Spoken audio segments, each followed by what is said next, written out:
We're going to talk a little bit about me, as I said, a little bit about AgriDigital, and I guess what we're now calling Ag 4.0. Has anybody heard of that term? Yep, it was launched not too long ago by Austrade at the Evoke conference in Melbourne, and I wanted to use this as an opportunity to talk about what Ag 4.0 is and some of the technologies that are going to come into.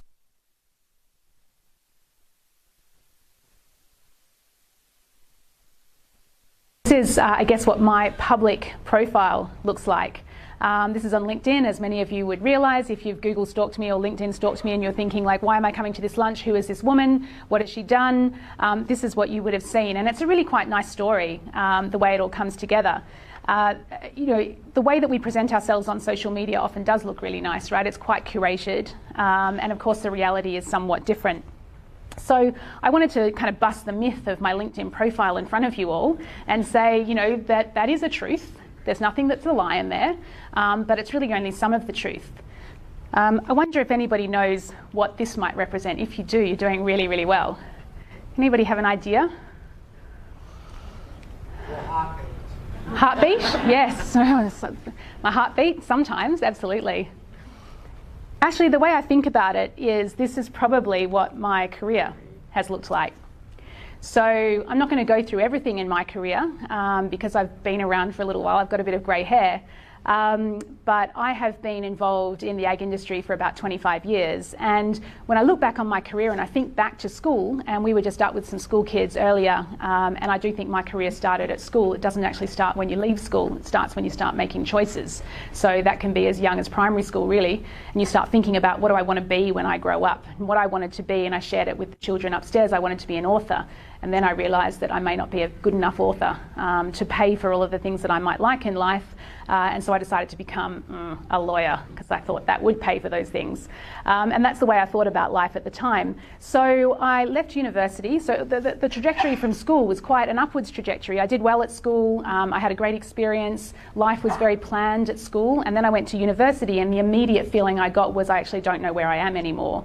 I don't quite know what I'm doing, but I worked my way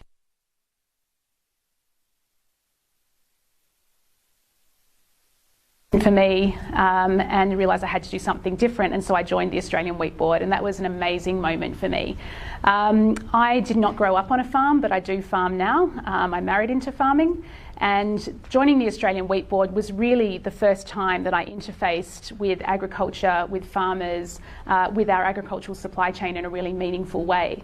Really, all I'd done was petting zoos before. You know, that's how I would think about it. I had been to a couple of farms, but I was not very connected with the great history that we have in Australia of agriculture that we should be enormously proud of.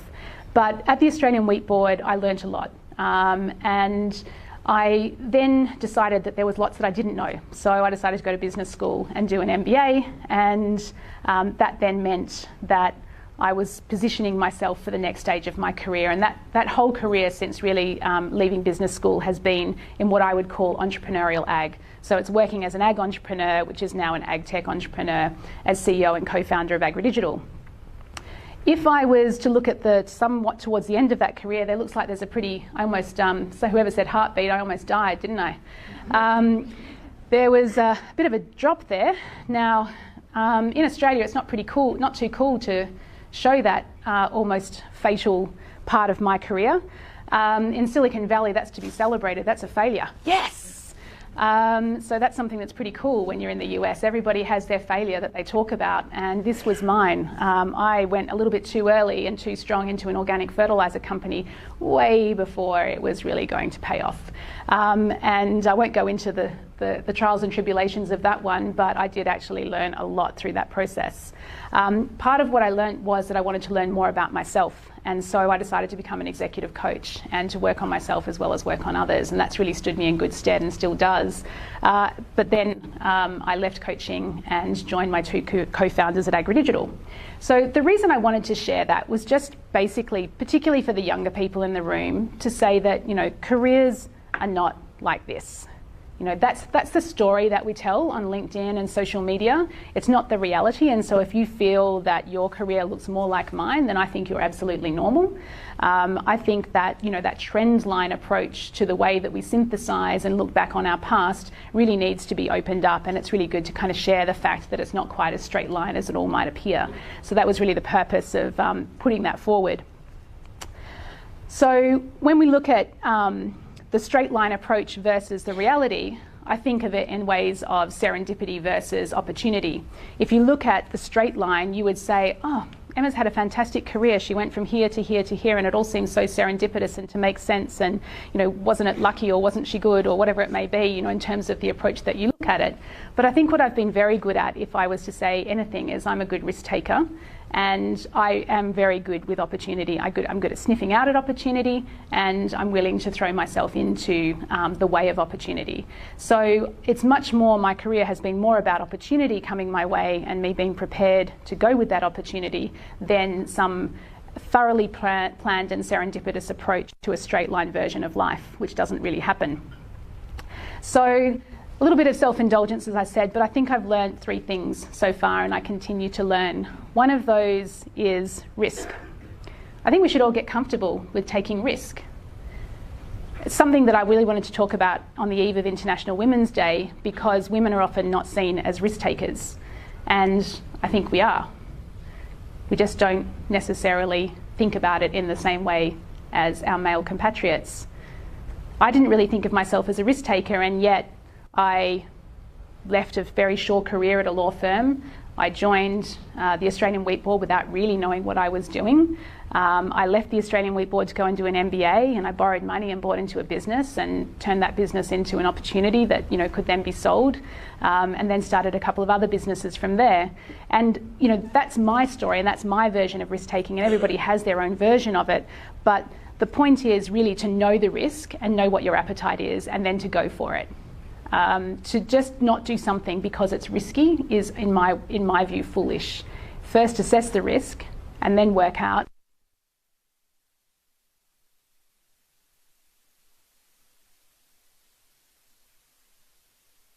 or that there's a version in our heads of saying to ourselves that, you know, I'm not cut out for this, or I'm not really a risk taker. So I do encourage people to think about risk in a really positive way. The second thing that I speak a lot to our young team members about is sales. Everybody needs to know how to sell. Everybody needs to know how to sell. Everybody in our team migrates through sales and through our customer success team. If you don't know what a customer wants, you can't talk to a customer, you can't sell yourself, you can't sell a product, then in our world, you pretty much can't do anything. Because it's not really just about building it, it's actually about getting it in the hands of a user and understanding what that user needs and being able to talk to that user. And in our case, our users are farmers, they're traders, they're elevators or site operators, storage providers, logistics providers, and others. So there's a big diversity of our user base, and there's a big difference between our users and often young people coming through university and joining us. But that doesn't matter. If they've got the confidence and the communication skills to put themselves out there and they're prepared to adopt a sales-like approach. And so for some, if you don't like sales, I just happen to like the word because I think it's controversial. And once again, a lot of women often say, I don't do sales, I don't like sales. And I'm like, well, if you can't sell yourself to me, then you won't be able to get the job, unfortunately. That's just the way it is. I'm not asking you to sell sell a product that you don't believe in, not at all. But if you don't believe in yourself and you can't sell yourself, then I can't believe in you either. So I think sales is really important, but if it makes you more comfortable to call it persuasiveness, influencing, positive communication, I'm all for it. But at the end of the day, it's sales. That's really what it is. And we all need to be able to do it. The third thing is tribe. Find your tribe. We all need supporters. You can't do it alone.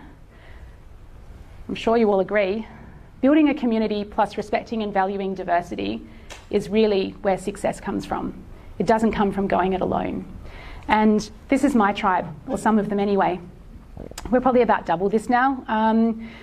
At AgriDigital, we've been probably hiring on average a new person to our team every 2 weeks. That seems to be the trajectory at the moment, so it's a fairly good growth trajectory that we're on. And I don't know how many of us are there. That's a pretty good sprinkling of us, but there's a bit over 50 now. We're largely based in Sydney, New South Wales. We're just about to open an office in Orange, which will be part of our commitment to regional involvement. And I'd like to see more regional offices in our structure rather than city offices, to be frank. I think there's particular skills that exist in the regions that I really value and that our customers value. And part of that is domain knowledge, so actually knowing farming, knowing agriculture, knowing farmers, so having the ultimate black book. People in regions have the ultimate black book when you're looking at the customer base, and relationship skills, really good relationship skills in regions, because we've had to build them out. So, you know, very, very important. So this is my tribe, and I love them. Really, really proud of them. It's a relatively diverse crew. Engineering, 1/3 sales, business development, customer success. And this tribe is growing this year because we are opening an office in Chicago in May, which is very exciting for us. So that's a bit of a segue into AgriDigital. Have many of you heard of AgriDigital? It's okay if you haven't. A few? Yep. Few. Not that many. I'm surprised that there's so many people here. Have many of you heard of International Women's Day? Yeah, that's why we're all here. Okay, that's all right. Well, I think it's an honour for me to be here, and you know, for those of you who have heard of us, I'm sorry if you're hearing the spiel a couple of times, but there's quite a few in the audience who haven't heard of us. So let me talk a little bit about what we do at AgriDigital. As I said, in my previous career, I'd been involved in ag, and progressively we'd been getting more and more technology focused in what we'd been doing. As part of that, we had sold and exited a couple of businesses successfully, and in October 2015, my co-founders and I have two co-founders who are both farmers as well, we found ourselves able to come together again to look at whether or not we wanted to build a company, and that company that we thought that we wanted to build was a company that was going to solve deep and entrenched problems in the global agri-supply chain using emerging technology. That was what we wanted to do. So we had quite a laundry list to begin with, and we really settled that down to 3 core problems, as Lou talked about earlier. So for us, our vision is to make global agri-supply chains simple, easy and secure from farm through to consumer. We currently work in the grains and cotton markets, and we're very focused on that particular vertical. A different way to think about the 3 big problems that we want to solve is to think about it in terms of a technology rather than the user. So Lou introduced me by putting those problems in with the user persona. If I think about it from a technology perspective, really we think about it as digitizing, connecting and giving supply chain integrity or security to supply chain. So more and more these days, we need to digitize what we're doing. In agriculture, we are the least digitized industry in the world, okay, by a very, very long way. And that means we are behind. That's what it means. That's the reality, okay? The world is digitizing very, very quickly, and we are not working as fast as we need to be in Australia as well as in other places, and we're definitely not working as fast as we need to within agricultural supply chain. So unless we can digitize our data sets, unless we can connect with ourselves and others and things, increasingly Internet of Things, devices, these are all parts of our supply chain now. A valid identity is a person for sure, but it's also a weighbridge, it's a truck, it's a physical monitoring device. These are all things that are part of our supply chains now and have identities. Unless we can connect with them and we can secure that data stream, unless we can secure the integrity of the assets that flow through our supply chain, then we are not going to be able to solve 2 of the very big problems that we want to solve, which is around access to finance and access to really good tech to ensure transaction and payment security for sellers in the supply chain. We're incredibly underfinanced in our supply chains in the small to medium enterprise side of the market. Are there many farmers in the room? This is something that doesn't happen a lot in the city that hands go up, but I'm sure there's a few hands that are going to go up here. Yep, cool. All right, I'm going to really test you now. A few farmers, that's great. There's a few people that have heard of us. Who's heard of blockchain? Now, keep your hands up. Who owns a cryptocurrency of any kind? A few. Good on you. Who was trading crypto last night? No, me neither. Don't worry. No, it hasn't been worth it lately. Part of what we do at AgriDigital is to look at emerging technologies like blockchain, because if we're going to build out a digital and connected supply chain with integrity, we need to future-proof that investment that we're making. And so that means looking at emerging tech and being able to bring that in as early as possible.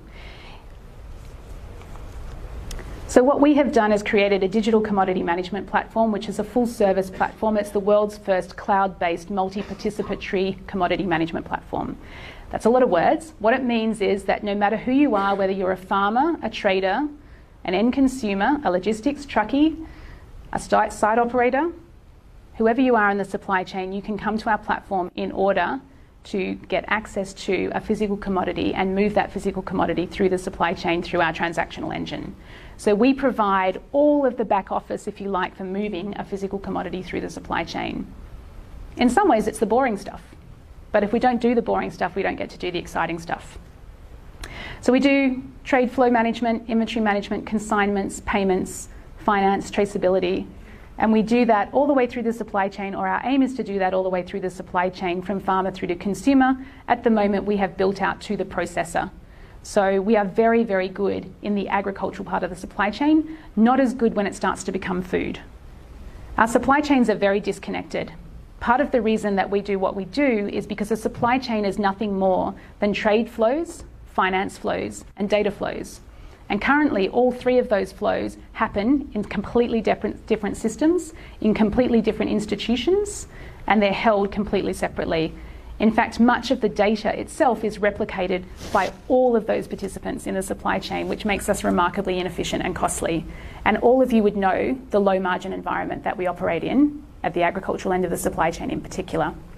So part of the challenge that we have is actually connecting the dots through the agricultural supply chain and being able to connect that and push that data, that product, the data about that product, all the way through to the food part of the supply chain as well. Something that I've learned through my travels around the world as we've been growing as AgriDigital is how disconnected agriculture and food are from each other. We also do that by using blockchain, as I mentioned earlier. And I'm going to talk a little bit about blockchain earlier. For those of you who put your hands up and who trade crypto, you can go to sleep in that bit. It would probably be old news for you. Or maybe there's a couple of little insights in there. I'll see if I can bring up some gold. Okay, so how big is this market? Is it actually worth even starting a company in this space? Yeah, I think so. They're pretty big numbers. So for those of you at the back who may not be able to see, we focus on grains, all grains and cotton in production nations. So exporting nations in the main, Australia, North America, South America and Europe. And the total production is around about 1.4 billion in terms of metric tonnes. And the total that needs to be financed that is not financed at the moment is about 165 billion. It's a pretty big gap,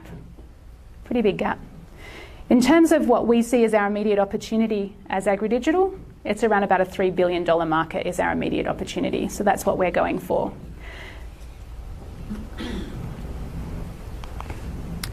To date, we've traded a little under 5.8 million tonnes through the platform. We commercialised our platform in August 2017. And interestingly enough, this is kind of one of the ways that tech plays out. It's a really interesting model. We have 37 paying users. That doesn't sound like very much, does it? And we have 10,000 other users. Those paying users do not pay for our whole cost base, I will tell you that. We've had to raise venture capital in order to fund ourselves, and I'm very happy to talk about that process. It's a really interesting process. I'd never done it before until I joined AgriDigital. The various companies that I'd been involved with in the past, there had been trade sales, so I'd never raised venture. But part of what venture looks at is that size of opportunity, and they look at how big is the user base. And they don't necessarily mind that they're all not paying straight away. So it's very much about being able to generate a model that brings on users and being able to monetize those users over time. One of the things that really bothers me is that a lot of ag techs seek to monetize farmers straight away. And farmers are probably the least able to pay and defray the cost of development around or the investment in ag tech, unfortunately. So we do need to look at ways in which we can bring on farmers and create a digital economy that farmers participate in, but not necessarily at their initial cost. And that's just something that's a challenge for us all, is to think about how we actually fund ourselves as companies, as ag techs out there, but how we can pick and choose the right clients, the right partners to work with, because selling to farmers is not necessarily going to be the initial winning strategy. First, we actually have to educate farmers and bring them along a journey, both a product and a technology journey, so they can learn to value this product. And they may not value it. They may assess it and say, we don't value it. That's fine. Well, it's not fine because you obviously don't sell the product, but you know, every farmer should be in a position where they can assess the technology and work out whether or not it's good for them, and then be able to implement it. We also do supply chain finance. So part of what I spoke about is being able to bring liquidity into the supply chain. We're very, very focused on that. One of the reasons that we did start AgriDigital and we focus on the small to medium enterprise market is because that small to medium enterprise market are the majority of participants in the supply chain, and they have the minority of transactions. And we want to change that. So we want to have small to medium enterprise effectively own the supply chain, or have the ability to own the supply chain. And in order to do that, we have to unlock access to technology and access to finance. So that's very much our mission at AgriDigital. Last year, we launched a supply chain finance product into the cotton industry, and we financed growers to get past the processing point all the way to port, so they could sell bales of cotton on a known quantity and a known quality basis into the international market. For some reason, this had never been done before. There's no financing that had ever been able to take a grower past the farm gate or past the gin pad all the way into the export market. In doing so, we were able to provide at least 10 to 15% more from a pricing perspective to those growers, just for a short-term finance of 4 to 6 weeks. So there are lots of opportunities to actually enable more value to be generated in the supply chain if we can direct liquidity the right way. We had a very, very small fund last year. These are US numbers, by the way. I do have to focus right now very much on US dollars because we have a global audience, so I apologise for that. But you can probably do the maths. In terms of transacted value through our platform, that 780 probably equates to around about $1.2 billion since we launched in August 2017, and the total finance is around about $10 million that was financed last year to an underlying asset base of Aussie, if I convert that for you, around about $40 million worth of cotton bales. This year we'll be looking to do around about $20 to $25 million of financing into grains, cottonseed and cotton for an underlying value support to the farmer and to the merchandiser or to the buyer of about $120 to $125 million. And this is just finance that's coming in absolutely new, so bringing in new liquidity, which is fantastic. One of the great things about building out a technology company, and particularly building out a platform which is multi-user based, is that when you set that technology or you set that platform up and release it into the wild, you get users that you don't expect. So as I said, we've got 10,000 users around the world located in about 38 countries, and those little green dots basically represent where we have AgriDigital users. So you will see that it's very much Australian concentrated, and then effectively the platform or the user base is tracking the agricultural product as it gets dispersed globally. So very much into that import region or draw zone for Australia. I suspect that we'll have a few more dots if I was to come back and visit in a couple of years. Given that we're opening an office in Chicago, we'd have a few more green dots over in North America. But very interesting for us to understand how to track that commodity, and obviously how to de-risk it as it goes through the supply chain. So I don't think I've ever shared this before, but you know, we're only video streaming this, so that should be fine. I just thought I'd share and be really open about what our product roadmap, or what it looks like we're going to do this year. When you start a company and you bring in investors, you only get investors to come in again if you do what you say you were going to do, or you do pretty close to it. So setting milestones is really, really important for us, and obviously achieving or outperforming those milestones is crucial. So as I said, we released the platform in 2017. A little later than that, we did a Series A round. And I don't know, has anybody raised venture capital here or understands the venture market? A few? Yeah, great. Yep, awesome. So for those who are, you know, this was all new to me, so I just don't think there's any kind of dumb questions or if you don't know what this means, but in the venture capital world, quite often your first raise is called a seed. There's even maybe a pre-seed, and then there tends to be sort of Series A, Series B, Series C type raises. So it's just the progression of your capital stack as you start building that out and bringing more shareholders, more funding into your company.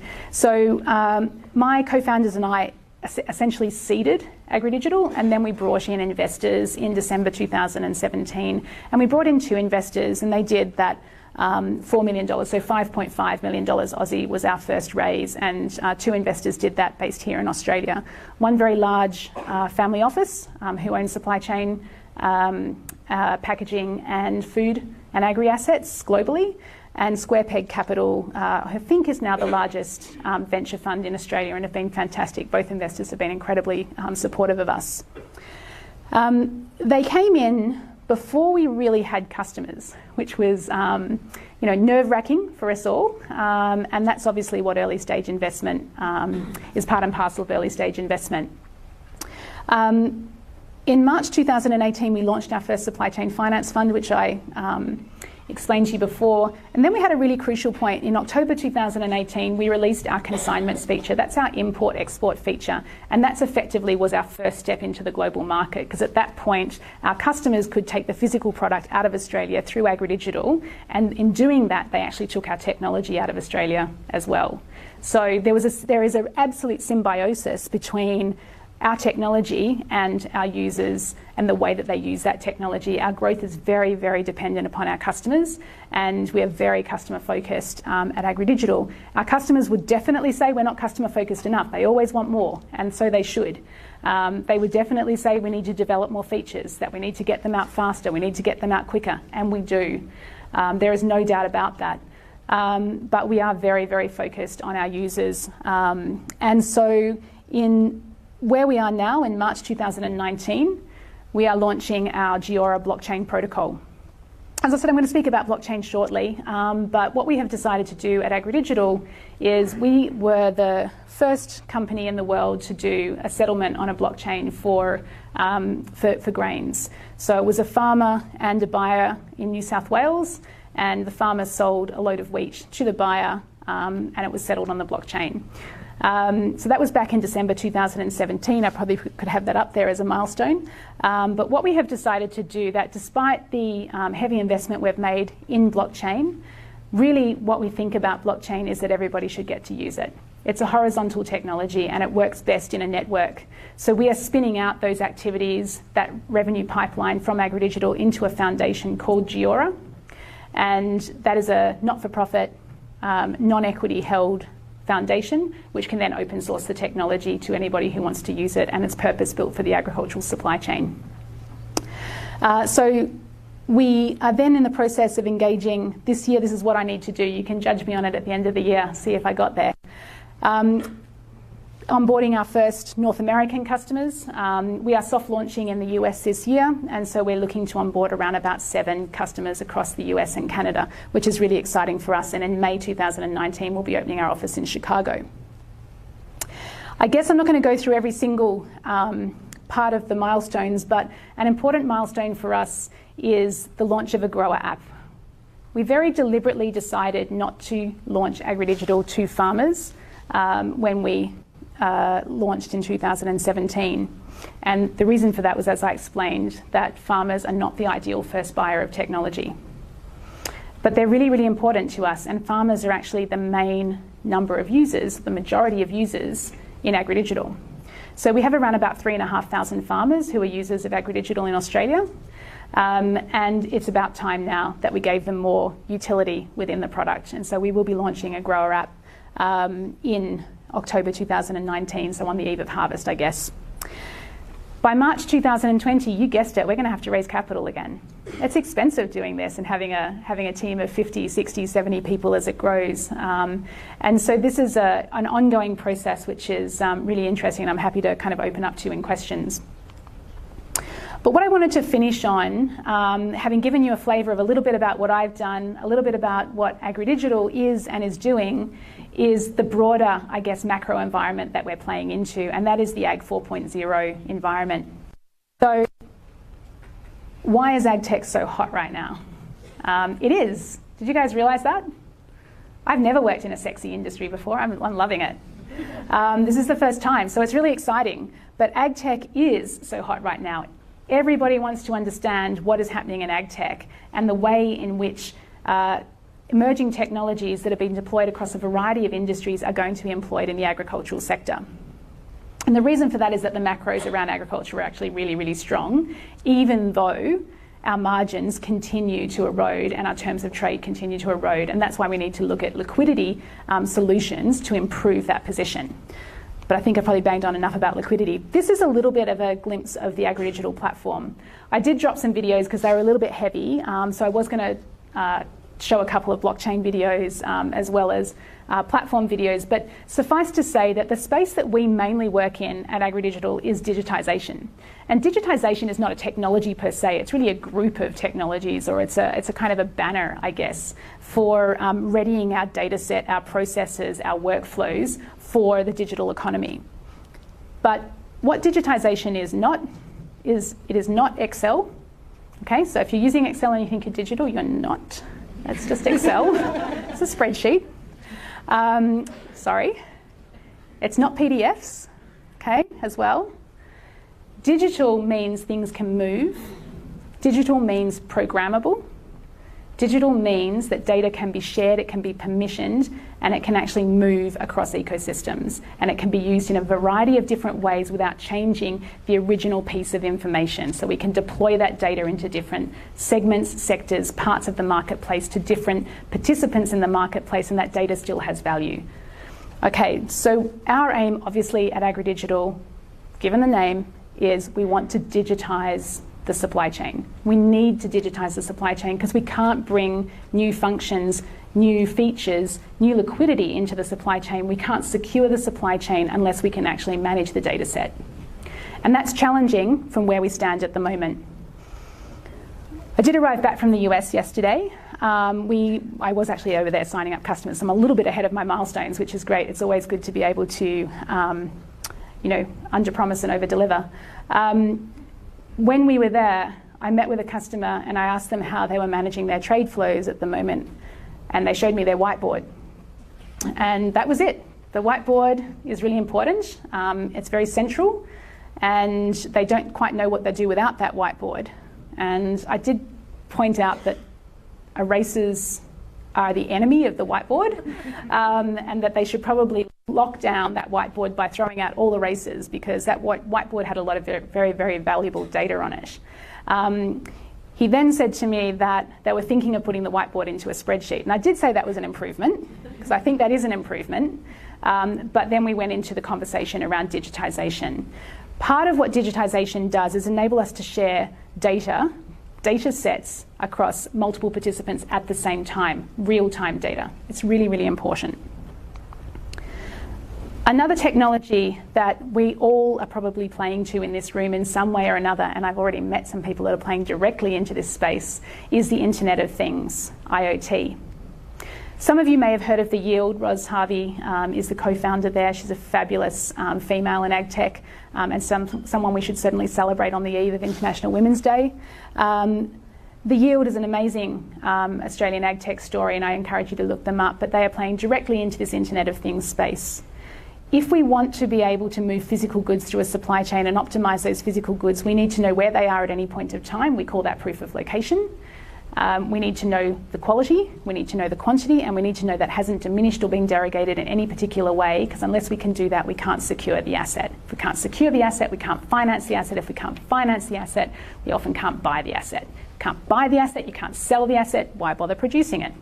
So finance is really, really important, and you wouldn't think finance and IoT necessarily go hand in hand, but financial institutions, banks and others are begging to differ. So they're starting to look now, financiers, at how they can put physical monitoring and sensor devices into silos, into on-farm storage of whatever capacity, warehouses, containers, anything to do with logistics, in order that we can monitor the asset at any point in time and know where it is and the quality of the asset. We're also looking not just obviously at Internet of Things from a data production perspective, but from an insights perspective. So when we get all of this data, how do we actually build out AI or machine learning on top of it to be able to get the insights that we need in order to take the action? And that's part of the precision to decision revolution that is happening, if any of you have read that particular work paper. So AI and robotics is another area that's really, really important. Particularly swarm technologies. I'm really taken with swarm technologies. So there's a great company called Swarm Farms. I'm not just here to promote AgriDigital. I love to promote other Australian ag techs as well. And Andrew Bates, who runs Swarm Farms up in Queensland, is another fantastic Australian entrepreneur. And the thesis that they have is not go big, but go small and go many. So have swarms of robots out in your fields, out in your paddocks, sorry, fields is a very American term, out in your paddocks, doing the job that used to be done either by big machinery or, of course, originally by people. Now, one of the things that I can see straight away is that this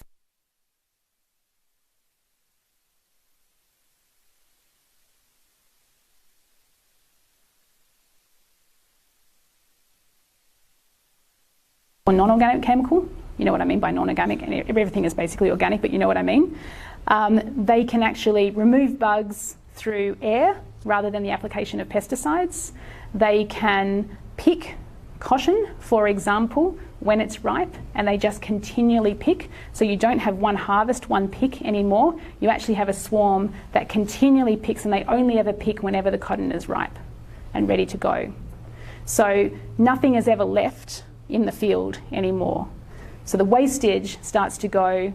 This is very, very economic to run this. They often run off solar energy increasingly, and increasingly they start to talk to each other and they work 24 hours.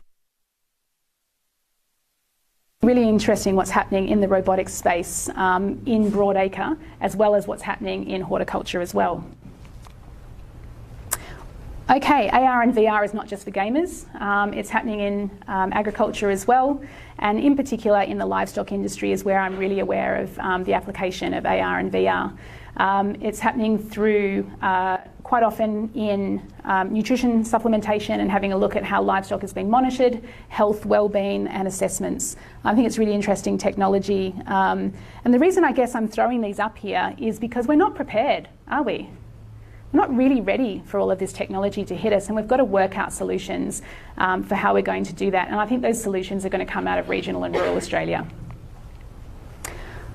Okay, deep analytics. I think we've spoken about that, but that's the application of decision analytics, not just precision analytics. And finally, blockchain. So I'm not going to talk about blockchain too much, except to say that it is a very, very simple and yet complex technology. It's simple in that it is nothing more than a data store. So it's a record-keeping ledger where the data that is stored on that ledger is append only, i.e. it can be added to the ledger but it can never be removed, it can never be edited. And that's fundamentally what blockchain is and does. So blockchain in and of itself is kind of simple, but what we do on top of it is quite complex. We deploy smart contracts, we deploy cryptocurrencies. We are enabling ourselves to do things via atomic transaction sets, and by that I mean we can do things simultaneously where we could only ever do them sequentially. And an example of that is a pilot that we did with Rabobank, where we took one of their finance products that used to be executed across 6 weeks in 137 different steps and reduced it down to one smart contract that occurred in 50 milliseconds. So the orders of magnitude of what we can do with this technology are incredible. We're not there yet. There's still quite a long way to go. I'm not going to crystal ball gaze and tell you when we're all going to be on the blockchain or using blockchain, but my big hope is that very, very soon we will stop actually talking about blockchain. We won't have blockchain pilots or blockchain strategies because it'll just be part and parcel of what we do, in the same way that we don't have internet strategies anymore. But I think it will be as fundamental to what we do as the internet. In fact, blockchain is called the internet of value, in the same way that the internet is the internet of communication. What the internet did, and what was so crucial about the internet, is it connected us so that we could exchange information. What blockchain does is enable us to exchange value in real time. I'm happy to talk more about that, but we're going to run out of time. So, to wrap up, the future is digitized, it's connected, And we're building it now, and it's not just us at AgriDigital. There's an incredible ag tech ecosystem. There are some incredible entrepreneurs in this room that I've met, and I laud you all for the work that you're doing. It is not easy. We've only been an ag tech ecosystem officially in Australia for 3 years, and already we're seeing incredible investment in this country. I want to thank you for coming out and listening to me today. I hope the panel's interesting for you. Please ask lots of questions, and I'll be sticking around a little bit later as well. Thank you.